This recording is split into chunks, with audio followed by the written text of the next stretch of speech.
शुरू करते हैं। तो सबसे पहला क्वेश्चन है जो कि हमने लिया है हिंदी मीडियम की बुक से, और क्वेश्चन है एक कूलम आवेश में इलेक्ट्रॉनों की संख्या कितनी होती है। एक कूलम आवेश में इलेक्ट्रॉनों की संख्या कितनी होती है। यह क्वेश्चन मोस्ट इम्पॉर्टेंट क्वेश्चन है। इंग्लिश मीडियम में शॉर्ट में नंबर 1 क्वेश्चन है ये। Calculate the number of electrons.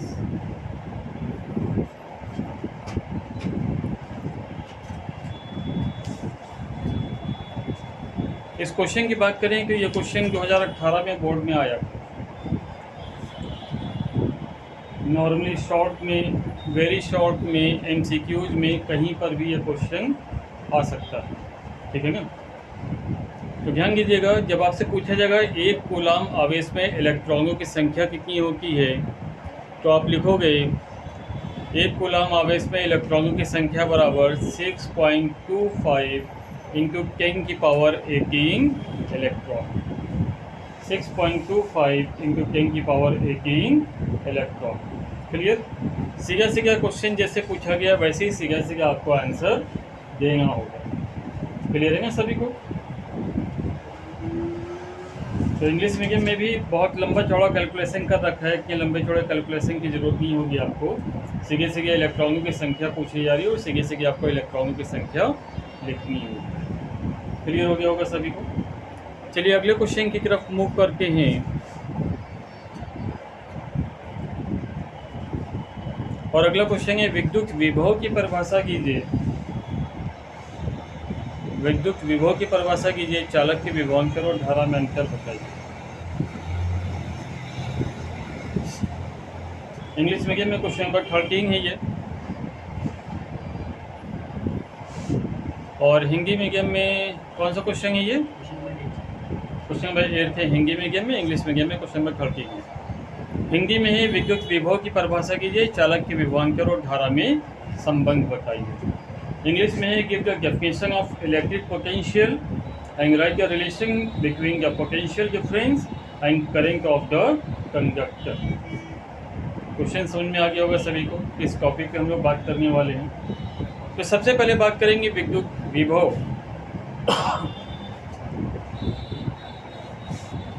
विद्युत विभव की अगर बात करें तो अनंत से एकांक आवेश को, अनंत से एकांक आवेश को विद्युत क्षेत्र के किसी निश्चित बिंदु तक लाने में किया गया कार्य उस बिंदु पर विद्युत विभव कहलाता है। इसका मात्रक वोल्ट। इंग्लिश में बात करें, the work done is bring a unique positive charge from infinity to a particular point is defined as the electric potential. क्या बताया हमने? The work done in bring up unit positive charge from infinity to a particular point is defined as electric potential. Its unit is volt, है ना। Its unit is volt. Clear है सभी को। तो एक डेफिनेशन हो गई विद्युत विभव की, और इसका फार्मूला होता है V equal to W upon Q।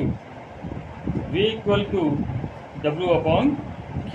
Electric potential की बात करेंगे अब हम लोग। तो इलेक्ट्रिक पोटेंशियल की बात करें, जिसे हिंदी में कहते हैं विद्युत विभवांतर। इलेक्ट्रिक पोटेंशियल यानी विद्युत विभवांतर।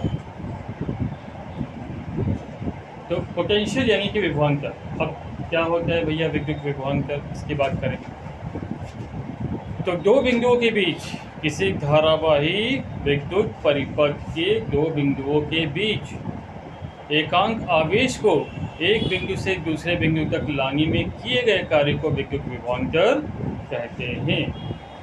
ध्यान से सुनिएगा, किसी धारावाही विद्युत परिपथ में, किसी धारावाही विद्युत परिपथ में दो बिंदुओं के बीच एकांक आवेश को एक बिंदु से दूसरे बिंदु तक लाने में किए गए कार्य को विद्युत विभवांतर कहते हैं। इसे V के द्वारा प्रकाशित करते हैं और इसका भी मात्रक होता है volt. Electric potential in an electric field, in an electric field या electric potential difference between two point is defined as the amount of work done in moving a unique positive charge from one point to another. इसका formula होता है V equal to W/Q। अब इनमें relation की बात करें, क्या संबंध पाया जाता है इनमें, relation between potential difference and current. तो विद्युत विभवांतर और विद्युत धारा में संबंध। तो चालक के विभवांतर एवं उसमें बहने वाली धारा का अनुपात सदैव नियत रहता है। चालक के विभवांतर और उसमें बहने वाली धारा का अनुपात सदैव नियत रहता है। मतलब if the potential difference across the end of conductor is V and current flowing through it is I, then ratio of them is a constant। constant मतलब नियत, चेंज नहीं होता, एक जैसा बना रहता है। तो constant का फार्मूला हो जाता है V/I, V/I, जहाँ पर V का मतलब है इलेक्ट्रिक पोटेंशियल और I का मतलब है इलेक्ट्रिक करंट। क्लियर है सभी को?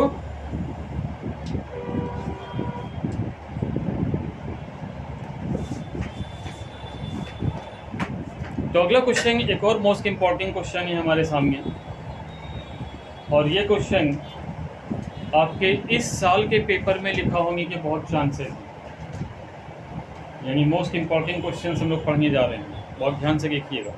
क्वेश्चन है विद्युत प्रतिरोध, इंग्लिश में बोलेंगे इलेक्ट्रिक रेजिस्टेंस। इंग्लिश मीडियम में क्वेश्चन नंबर 15 है और हिंदी मीडियम में क्वेश्चन नंबर 10 है। मिल गया होगा सभी को। ये जो क्वेश्चन नंबर हम बोल रहे हैं ये न्यू विज्ञा से बोल रहे हैं, पुरानी विज्ञा में आगे पीछे एक दो हो सकता है, बट क्वेश्चन सबने इंपॉर्टेंट लगाए हैं क्वेश्चन के, ठीक है। तो विद्युत प्रतिरोध का क्या अर्थ है? एक धातु के तार का प्रतिरोध किन बातों पर निर्भर करता है? क्वेश्चन चेंज करके पूछा गया, प्रतिरोध से आप क्या समझते हो, या किन बातों पर निर्भर करता है, या फिर विद्युत प्रतिरोध क्या है इसका मात्रक बताइए, या एक विद्युत चालक का प्रतिरोध किन बातों पर निर्भर करता है समझाइए। अलग अलग तरीके से क्वेश्चन को पूछा जाता है। हमें क्वेश्चन को कैसे पहचानना है? विद्युत प्रतिरोध मिल गया ना इसमें, तो हम समझ जाएंगे कि हमें विद्युत प्रतिरोध का मीनिंग लिखना है और ये किन बातों पर निर्भर करता है ये हमें डिस्क्राइब करना है। इंग्लिश मीडियम में बात करें तो राइट क्या electric resistance, right its unit, या फिर on what factors the resistance of a conductor depend, या फिर what is electric resistance, on what factors does it depend. Total बात वही हो रही है इलेक्ट्रिक रेजिस्टेंस की, और ये किन बातों पर निर्भर करता है। तो सबसे पहले इसकी डेफिनेशन को देख लेते हैं कि विद्युत प्रतिरोध कहते किसे। तो किसी चालक का वह गुण, किसी चालक का वह गुण जिसके कारण वो विद्युत धारा के प्रवाह का विरोध करता है। किसी चालक का वह गुण जिसके कारण वो विद्युत धारा के प्रवाह का विरोध करता है, उसी को हम लोग विद्युत प्रतिरोध कहते हैं, है ना। प्रतिरोध का मतलब विरोध करना हो गया, रुकावट पेश करना हो गया। प्रतिरोध का मतलब क्या होता है? रुकावट पेश करना। एक बार हमने आपको एक डायग्राम बताया था जिगजैग करके, है ना। वो जो जिगजैग बना होता है ना उसकी को बोलते हैं रेजिस्टेंस। होता क्या है कि जब हम लोग कोई इलेक्ट्रिक इक्विपमेंट बनाते हैं ना, कोई इलेक्ट्रिक इक्विपमेंट मतलब कोई बिजली से चलने वाला कोई मशीन, कोई यंत्र, कुछ भी बनाते हैं ना, तो उसमें हम लोग क्या करते हैं, जैसे ये लगा हुआ है एक आपके सामने रेड कलर का, देख रहे होगे बोर्ड में लगा हुआ है, तो इसको कहते हैं कि इसको लगाने से बिजली का बिल कम आता है ना। इसको लगाने से बिजली का बिल कम आता है। तो जब हमने लगाया हमारे यहाँ 3 गुना ज़्यादा बिल आ गया, 3 गुना ज़्यादा आ गया, आप समझ सकते हो। नॉर्मल बिल जो हमारा आता था, यहाँ का इस ऑफिस की बात करें कि नॉर्मल बिल जो हमारा 1500 के आसपास आता था, वो आ गया 4500 के आसपास। लास्ट मंथ, ठीक है ना। अब ऐसा क्यों हुआ, क्या कारण है? वास्तव में इन्होंने इस इंस्ट्रूमेंट में क्या लगा रखा है, रेजिस्टेंस लगा रखा है। रेजिस्टेंस का काम क्या होता है, इलेक्ट्रिक करंट में बाधा उत्पन्न कर देना, यानी जिस फ्लो से करंट बह रहा है उस फ्लो को रोक देना, क्योंकि फ्लो को रोक देता है। जैसे आपके घर में देखा होगा, घर में ऊपर पानी की टंकी लगी होती है, फिर पाइप से सप्लाई होकर के पानी आपके वॉशरूम में आता है, बाथरूम में आता है, तो वहाँ पे एक टोकी लगी होती है ना। टोकी क्या करती है, उसके प्रेशर को रोक देती है। आप टोकी से स्लो कर सकते हो प्रेशर को, तेज भी कर सकते हो प्रेशर को। वो क्या कर रहा है, वो एक रेजिस्टेंस के रूप में काम कर रहा है। ऐसे ही इलेक्ट्रिक रेजिस्टेंस भी होता है, जो क्या करता है, जो करंट होता है, करंट के फ्लो को कम कर देता है, ठीक है ना। तो इसी को हम लोग इलेक्ट्रिक रेजिस्टेंस कहते हैं। इसे कैपिटल आर से हम लोग शो करते हैं, इसे कैपिटल आर से शो करते हैं। तो इलेक्ट्रिक रेजिस्टेंस का फार्मूला हो जाता है potential upon current, electric potential upon electric current, अर्थात V अपॉन आई, और उसका जो मात्रक हो जाता है यूनिट, वो हो जाता है ओम। क्लियर? देखो क्या हिंदी में, अब इंग्लिश में बात कर लेते हैं।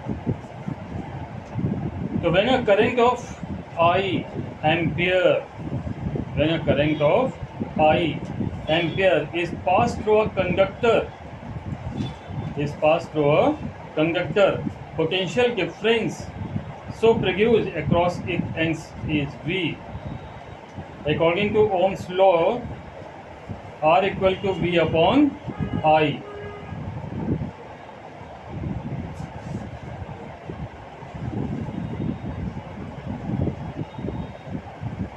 Where R is a constant and is called electric resistance, जहाँ पर R कांस्टेंट है उसे इलेक्ट्रिक रेजिस्टेंस कहते हैं किसी भी कंडक्टर का।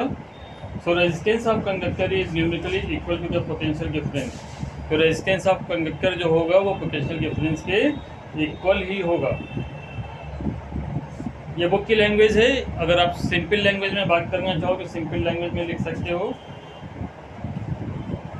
सिंपल लैंग्वेज आपकी हो जाएगी, electric resistance is the unit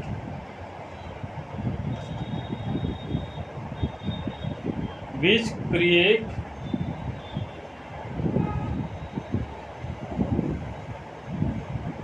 potential differences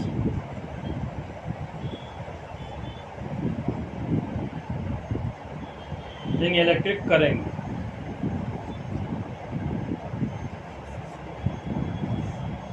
ये हमने आपको अपनी लैंग्वेज में बता दिया, बहुत ही सिंपल सी भाषा में। विद्युत प्रतिरोध क्या है? तो विद्युत प्रतिरोध जो विद्युत धारा का विरोध करता है। विद्युत प्रतिरोध वो है जो विद्युत धारा का विरोध करता है। तो इसका फार्मूला होता है R equal to V upon I. मात्रक होता है इसका ओम। किन बातों पे निर्भर करता है? तो किन बातों पे निर्भर करता है कि सबसे पहली बात जो हमारे सामने आती है वो आती है कि एक ही पदार्थ का समान अनुप्रस्थ काट के विभिन्न लंबाइयों के तारों का प्रतिरोध लंबाई के अनुक्रमानुपाती होता है। यानी तार की जितनी ज़्यादा लंबाई होगी प्रतिरोध भी उतना ही ज़्यादा होगा। समझिएगा, तार की लंबाई जितनी ज़्यादा होगी प्रतिरोध भी उतना ज़्यादा होगा। अगर तार की लंबाई कम होगी तो प्रतिरोध भी कम होगा। क्लियर है ना? सीधी सी बात है, इतना तो समझते हो कि अगर आपको यहाँ से यहाँ जाना है तो आप खट से पहुँच जाओगे, यानी प्रतिरोध तो कम है इसमें, है ना, थकावट कम है। और अगर यहाँ से वहाँ जाना है तो टाइम लगेगा, थक जाओगे, है ना। तो यहाँ पे कार्डियंस क्या है, जैसे आप में कार्डियंस है वैसे यहाँ पे प्रतिरोध काम करता है। क्लियर हो गया? दूसरा पॉइंट क्या आता है, एक ही पदार्थ के समान लंबाई परंतु अनुप्रस्थ काट के तारों का प्रतिरोध व्युत्क्रमानुपाती होता है। अगर लंबाई समान है, पदार्थ एक ही होना चाहिए, जैसे तांबे का तार है या एल्युमिनियम का तार है। भाई तार किसका बना होता है? या तो कॉपर का होता है या एल्युमिनियम का होता है। तो पदार्थ एक ही होना चाहिए। तो एक ही पदार्थ के समान लंबाई विभिन्न अनुप्रस्थ काट के तारों का प्रतिरोध जो होगा वो अनुक्रमानुपाती होगा। अनुक्रमानुपाती मतलब व्युत्क्रमानुपाती मतलब उल्टा। तार की लंबाई ज़्यादा तो प्रतिरोध कम, लंबाई कम तो प्रतिरोध ज़्यादा। क्लियर? यदि समान लंबाई के समान अनुप्रस्थ के क्षेत्रफल के तारों को विभिन्न पदार्थों द्वारा निर्मित किया जाएगा तो दोनों चालक तारों का प्रतिरोध भी भिन्न भिन्न होगा, यानी अलग अलग होगा। और सबसे बड़ी बात, किसी चालक का टेम्परेचर बढ़ाने पर प्रतिरोध बढ़ेगा, टेम्परेचर बढ़ाने पर प्रतिरोध बढ़ेगा। अब इंग्लिश मीडियम की बुक से देखेंगे तो फैक्टर्स में पहली हैगिंग ही दे रखी है टेम्परेचर। तो यहाँ पर हमने क्या बताया, resistance of pure metal increase with increasing temperature while resistance of carbon, semiconductor and electrolytes decrease with increasing their temperature। तो यहाँ पे बहुत सीधी सी बात बताई गई है कि resistance will increase with the increase of temperature. Short में आप लिख सकते हो, resistance will increase with the increment of the temperature. तापमान बढ़ाने पर रेजिस्टेंस बढ़ेगा। क्लियर? समरीज की ये निकलती है। दूसरी हैगिंग पढ़िए, length. As much the length of the wire, that much is the resistance, है ना? As much is the length of the wire, that much is the resistance। जितनी ज़्यादा वायर की लेंथ होगी उतनी ही ज़्यादा रेजिस्टेंस होगी। एरिया की बात करें तो एरिया क्या होता है, ये रेसिप्रोकल काम करता है, इनवर्स काम करता है, उल्टा काम करता है ये। तो एरिया ऑफ क्रॉस सेक्शन में क्या लिखोगे, resistance of uniform conductor is inversely proportional to its cross sectional area, यानी R equal to R is inverse of 1/A। सरल भाषा में समझें तो जो रेजिस्टेंस होगा वो एरिया का उल्टा होगा, रेजिस्टेंस जो होगा वो एरिया का उल्टा होगा। हिंदी में बोले तो प्रतिरोध क्षेत्रफल का उल्टा होता है। क्लियर हो गया? तो बहुत सारी चीज़ें हम आपको अपनी लैंग्वेज में बता रहे हैं ताकि आपको आसानी से समझ में आए और आप आसानी से इसको याद कर सकें, है ना? याद करने के लिए सिंपल सा फार्मूला देखो होता है, अभी आपकी क्लास चल रही है, रिकॉर्ड भी हो रही है क्लास, है ना? ताकि आप जब इसको लर्न करने बैठें 24 घंटे के अंदर अगर इस काम को करते तो बेहतर रहता है। तो जब आप इसको लर्न करने बैठे और लर्न करके लिखें ज़रूर, क्योंकि बोर्ड में आपको लिखना ही होता है, लिखनी होता है ना बोर्ड में, वहाँ सुनाने तो होता नहीं है ना? जितना अच्छा लिखोगे उतने अच्छे नंबर्स मिलेंगे। तो बेटर है कि आप 24 घंटे के अंदर अंदर इसको तैयार करें, लर्न करें और उसको रिटेन ज़रूर करें अगर साइंस में अच्छे नंबर पाने हैं तो। ठीक है ना? देखो अच्छे नंबर पाना या ना पाना वो आपके हाथ में है।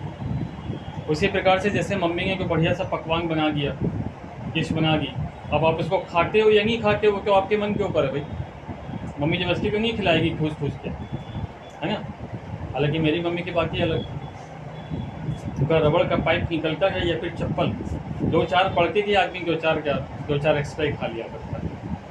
ठीक है ना? बट आजकल की मम्मियाँ बहुत सॉफ्ट होने लगी हैं। ठीक है? तो बहुत ज़रूरी है कि आप उसको लर्न करके रिटेन जरूर करें। क्लियर है? किसी की मम्मी स्टिक है क्या, बताइएगा? किसकी मम्मी स्टिक है? आपकी मम्मी स्टिक है, वेरी गुड। मम्मियों का स्टिक होना बहुत ज़रूरी होता है। लास्ट पॉइंट हमारा आता है नेचर ऑफ द मटेरियल। अगर मटेरियल अलग अलग होगा तो उनका जब क्रॉस सेक्शन कराया जाएगा तो उनका रेजिस्टेंस भी अलग अलग ही होगा। अगर वायर अलग अलग मैटर का बना हुआ है तो जब उनका क्रॉस सेक्शन कराएंगे तो उनका जो रेजिस्टेंस होगा वो भी अलग अलग ही होगा। क्लियर है सभी को? अगला एक और इम्पॉर्टेंट क्वेश्चन हमारे सामने आता है, क्वेश्चन नंबर 32।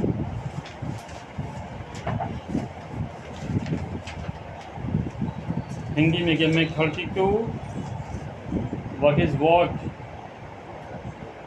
इंग्लिश मीडियम में गेस करके बता के भैया कौन से क्वेश्चन है।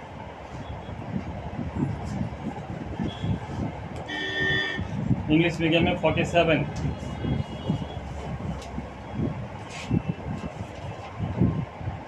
मिल गया होगा सभी को? इम्पोर्टेंट लगाते वक्त कुछ एक आगे क्वेश्चंस एक्स्ट्रा भी हो सकते हैं, किसी के हो सकता है कम लगे हों तो बाद में ज़्यादा हो जाएं, ये भी हो सकता है, तो उसको माइंड मत करिएगा, क्योंकि वो हमने बाद में अपनी बुक्स में इम्पोर्टेंट जो लगाए थे उससे भी मार्क किया कि पिक लेते समय, ठीक है। तो ध्यान दीजिएगा, क्वेश्चन ये बहुत ही इम्पोर्टेंट है, क्योंकि क्वेश्चन ये कई बार बोर्ड में आया है, 14 में, 17 में, 18 में, 21 में, 23 में। और क्वेश्चन है वॉक किसे कहते हैं, इसका मात्रक बताइए। तो वॉक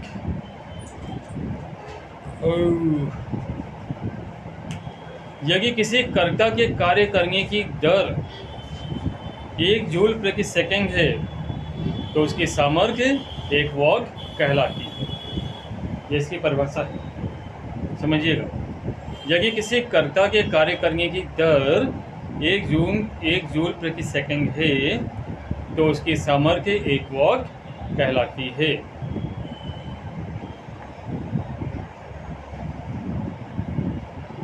इसका मात्रक होता है किलोवाट घंटा, ठीक है ना। ये विद्युत ऊर्जा का मात्रक है किलोवाट घंटा, वॉट भी जो है विद्युत ऊर्जा का ही मात्रक है, दोनों ही विद्युत ऊर्जा के ही मात्रक। इंग्लिश में ध्यान दीजिएगा। Electric power is said to be 1 watt if 1 ampere current flows through a circuit having 1 volt potential difference। तो 1 watt equal to 1 volt ampere होता है, 1 किलोवाट इक्वल टू 1000 वॉट होता है, 1 किलोवाट इक्वल टू 10⁻³ वॉट बोलो या 1000 what बोलो, एक ही बात है। 1 मेगावाट इक्वल टू 10⁻6 वॉट होता है। 1 किलोवाट आवर इक्वल टू होता है 3.6 × 10⁻6 जूल। ध्यान से सुनिएगा, 1 किलोवाट आवर इक्वल टू होता है 3.6 × 10⁻6 जूल। ये एग्जाम में बहुत पूछा जाता है MCQs में। 1 किलोवाट आवर, इसको अंडरलाइन कर लीजिए।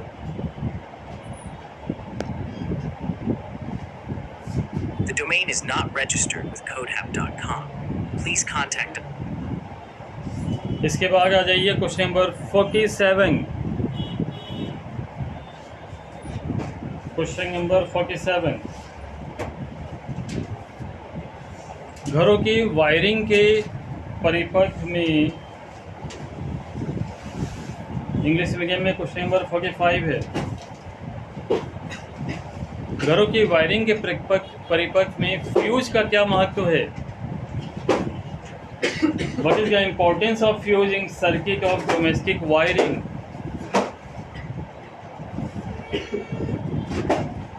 Explain with the diagram of essential circuit।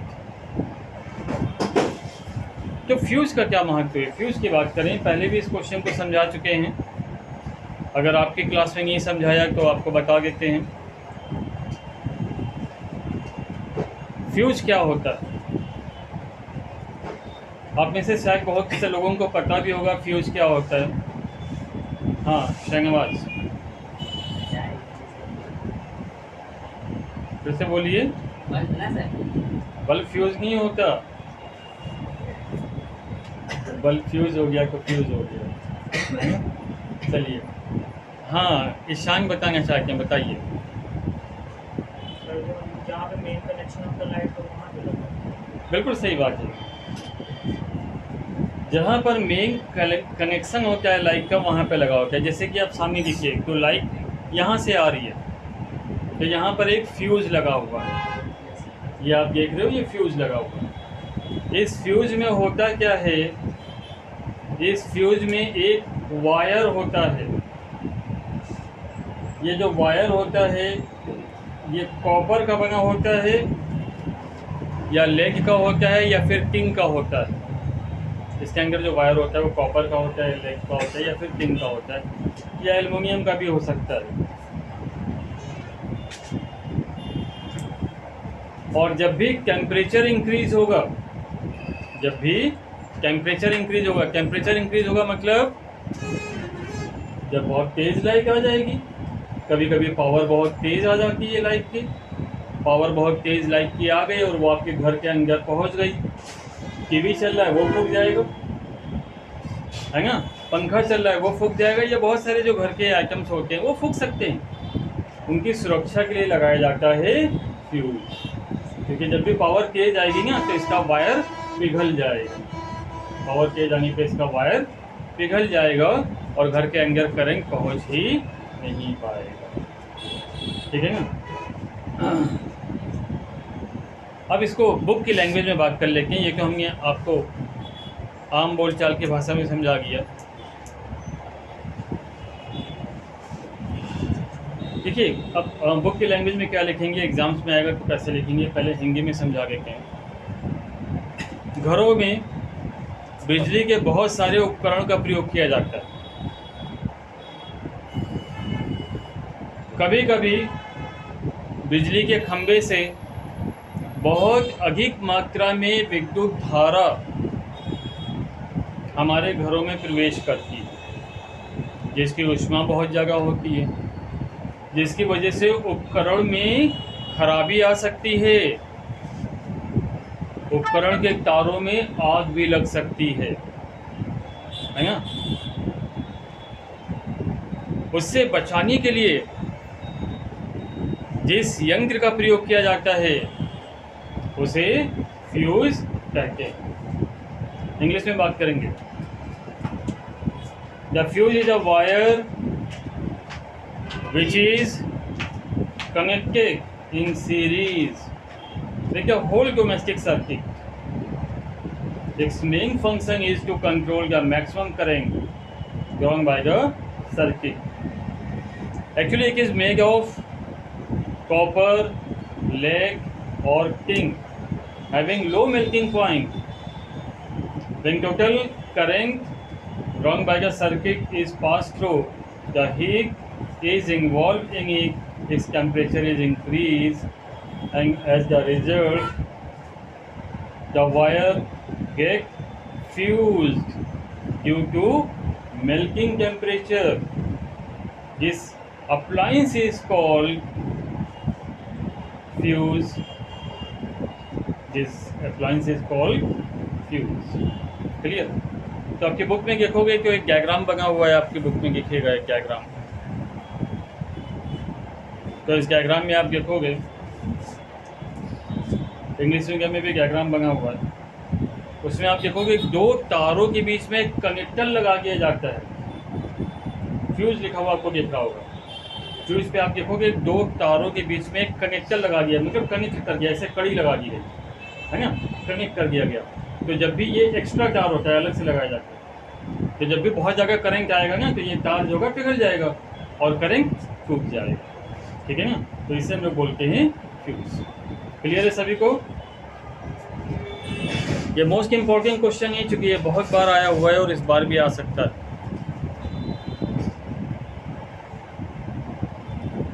तो शॉर्ट के सारे क्वेश्चंस हो गए।